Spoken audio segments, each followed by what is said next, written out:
Assalamu alaikum everyone. Today I am going to teach you about a very important topic, that is conducting system of heart and cardiac cycle. If we talk about conducting system of heart, इसमें हम mainly ये पढ़ते हैं कि कैसे electrical impulses generate होती हैं और फिर वो कैसे ट्रांसफ़र होती हैं और हार्ट जो है वो कैसे कॉन्ट्रैक्ट एंड रिलैक्स करता है। मेनली जो हार्ट होता है, it has a property of autorhythmicity, which means it can generate its own electrical impulses. मतलब ये खुद अपने इलेक्ट्रिकल इम्पल्सेस को जनरेट करता है, मतलब इट्स इंडिपेंडेंट है, किसी और सिस्टम पे ये डिपेंडेंट नहीं है। ये इंडिपेंडेंटली ऐसे इलेक्ट्रिकल इम्पल्सेस को जनरेट करता है और फिर कंट्रैक्ट और रिलैक्स करता है।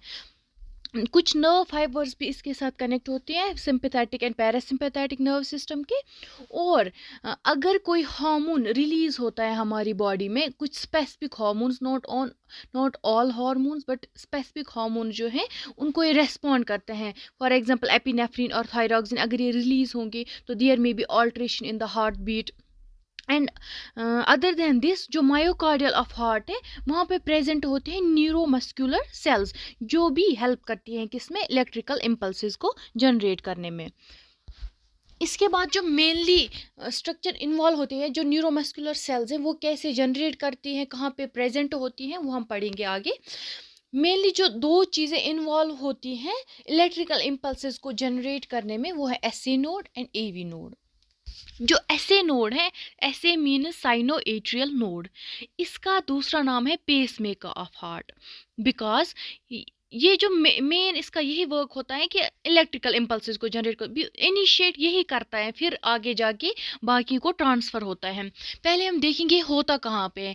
It is situated near the opening of superior vena cava. जो राइट एट्रियम है उसमें जो सुपीरियर वेना केवा है वो कनेक्ट होता है, वो डीऑक्सीजनेट ब्लड लाता है राइट एट्रियम में, वहाँ पे ये प्रेजेंट होता है। आप डायग्राम में भी देख सकते हैं, जो राइट एट्रियम है वहाँ पे जो ऐसे नोड है वो प्रेजेंट है। जो ऐसे नोड है ना, ये इलेक्ट्रिकली अनस्टेबल होता है, विच मीन्स यही इलेक्ट्रिकल इम्पल्सेस को जनरेट करता रहता है ऑलमोस्ट 60 to 80 टाइम्स। पहले डीपोलराइजेशन होगी, मींस इम्पल्सेस जनरेट होंगी, फिर रिपोलराइजेशन, फिर वो अदर एवी नोड को ट्रांसफ़र होती हैं। जब ये इम्पल्सेस स्टार्ट होगी ना, तो जो एट्रियम्स हैं वो कंट्रैक्शन करती हैं। फिर से मैं रिपीट करती हूँ, ऐसे नोड क्या होता है। ऐसे नोड जो है साइनो एट्रियल नोड है, ये प्रेजेंट होता है कहाँ पे, सुपीरियर वेना केवा में, और ये इलेक्ट्रिकली अनस्टेबल होते हैं। यही इनिशिएट करता है किसको, इलेक्ट्रिकल इम्पल्सेस को, और जिसकी वजह से जो एट्रियम्स होती हैं वो कॉन्ट्रैक्ट करती हैं। ऐसे नोड क्या है, उसके बाद ये क्या है, किसको अपना वर्क फॉरवर्ड करता है, that is AV node. AV node जो है आर्टियो वेंट्रिकुलर नोड, ये secondary pacemaker of the heart. Secondary pacemaker of the heart क्यों है, अगर जो ऐसे नोड है उसमें कोई प्रॉब्लम आ जाती है तो उसका वर्क जो है ना वो फिर कौन करता है, एवी नोड। ये कहाँ पे प्रेजेंट होता है, एट इंटर एट्रियल सेप्टम। आप डायग्राम में भी देख सकते हैं, इधर होता है जो सेप्टम्स हैं between the two auricles and ventricles, वहाँ पे ये प्रेजेंट होता है। जब एसो नोड ने ट्रिगर किया किसको, इलेक्ट्रिकल इम्पल्सेस की जनरेट कंट्रैक्शन हो गई ऑरिकल्स की, उसके बाद एवी नोड के पास गया ये, तो उसके बाद क्या होगा, जो एट्रियम से वेंट्रिकल्स तक क्या हो जाएगी, सिग्नल्स ट्रांसफर हो जाएगी। उसके बाद क्या होगी, जो वेंट्रिकल्स है ना, वेंट्रिकल्स वो कंट्रैक्ट हो जाएगी। पहले कॉन्ट्रैक्ट हो गई ऑरिकल्स, टू एट्रियम्स कॉन्ट्रैक्ट हो गई, उसकी वजह से जो ब्लड था वो वेंट्रिकल्स में आ गया। अब जो वेंट्रिकल्स में जब ब्लड था तब एवी नोड ने इम्पल्स जनरेट की और उसको कॉन्ट्रैक्ट किया, वहाँ से जो ब्लड है वो बाहर किया, ट्रिगर आउट। ये आप देख सकते हैं कहाँ पे होता है, एवी नोड।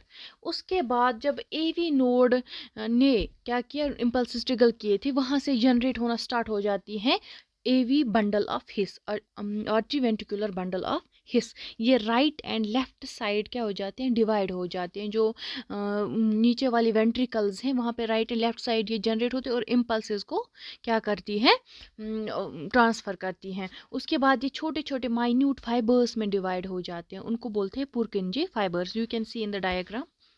जो नीचे हैं ऑरेंज कलर की छोटी छोटी ये पुरकंजे फाइबर्स हैं, पहले जो लेफ्ट एंड राइट में ब्रांच हो गए, बंडल ऑफ हिज जो था वो निकला, फिर जो छोटे छोटे पुरकंजे फाइबर्स हैं इनका यही मेन वर्क होता है कि ये सिग्नल्स को ट्रांसफ़र करते रहते हैं।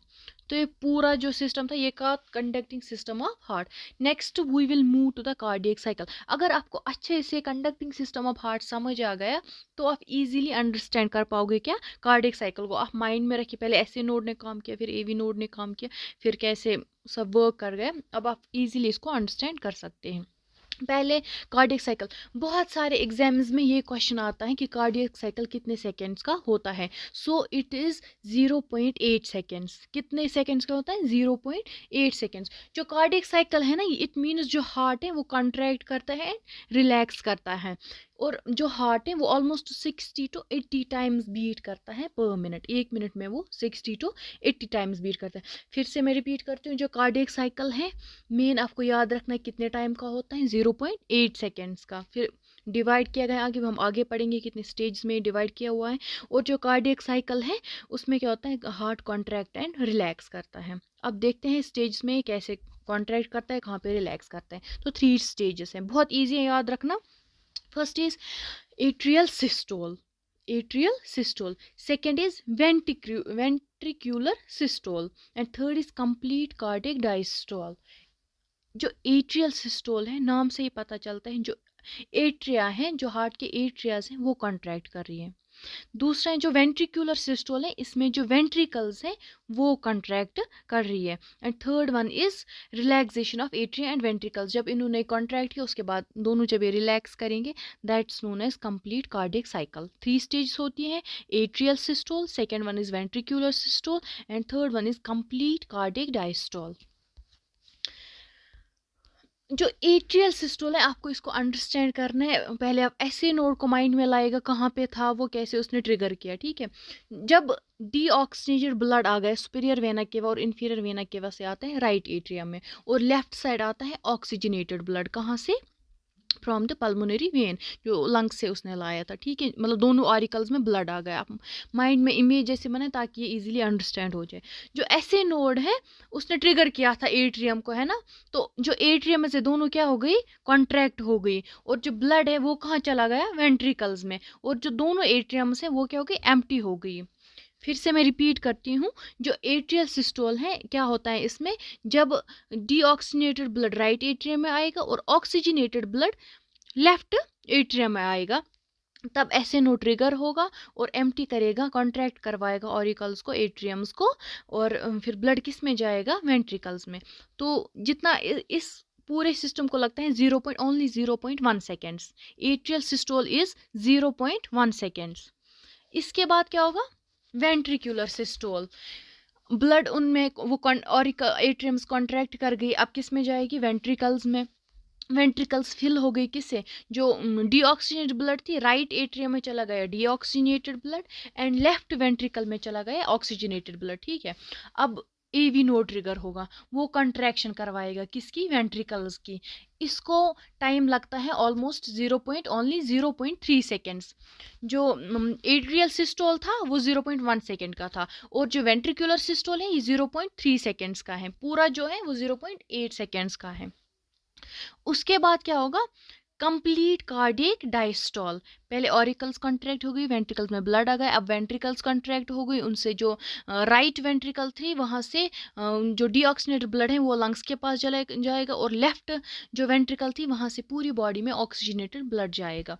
तो जब एट्रियम और वेंट्रिकल्स अब रिलैक्स करेगी, ये विद इन 0.4 सेकेंड्स रिलैक्स करती हैं, और इसको बोलते हैं कंप्लीट कार्डियक डायस्टोल। तो पूरा जो हमारा कार्डियक साइकिल है वो बनता है 0.8 सेकेंड्स का। फर्स्ट था atrial systole which is about 0.1 seconds, ventricular systole which is about 0.3 seconds, and complete cardiac diastole it's about 0.5 seconds. Thank you so much for watching the class. Hope you like the class, and if you have any kind of doubt you can ask in the comment section. Thank you so much.